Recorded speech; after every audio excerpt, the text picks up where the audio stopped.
আসসালামু আলাইকুম এভরিওয়ান। আগের ভিডিওতে দেখতে পেয়েছেন আমি চলে গেছিলাম ঈদের পরে হলুদের অনুষ্ঠানে। দেন তারপরে তো থাকছে ম্যান্ডেটরি বিয়ের দিন। সো এখানে আমি একটা ট্রেন্ডিং ভিডিও করার ট্রাই করছিলাম, জানি না এডিট এখনও করতেই পারি নাই। যাই হোক, তারপরে চলে গেছিলাম রাকিব আর রিমঝিম, যাদের হলুদে গেছিলাম তাদেরই হচ্ছে বিয়েতে।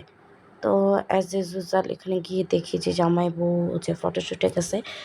তো আমরা এখানে অল্প একটু কিছুক্ষণ দাঁড়িয়ে চলে যাচ্ছিলাম সকলের সাথে দেখা সাক্ষাৎ করার জন্য।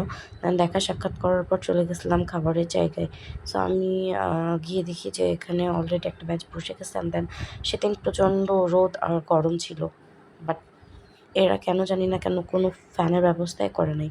দেন এখানে আর কি কনের চাচা কিংবা ভাই কেউ একটা আর কি বরের কনেকে নিয়ে তাদের পরিচয় সূচি সহ একটা কবিতা লিখছিল খুব সুন্দর করে। দেন ওইটা অনেকে পড়ছিল, আর এদিকে তো আমাদের বাচ্চারা এগুলো নিয়ে খেলা শুরু করে দিছে। তো যাই হোক, চলে আসছে খাবার। আমি নিয়েছিলাম সাদা ভাত, ডাল আর রোস্ট, এটাই ছিল আমার খাবার।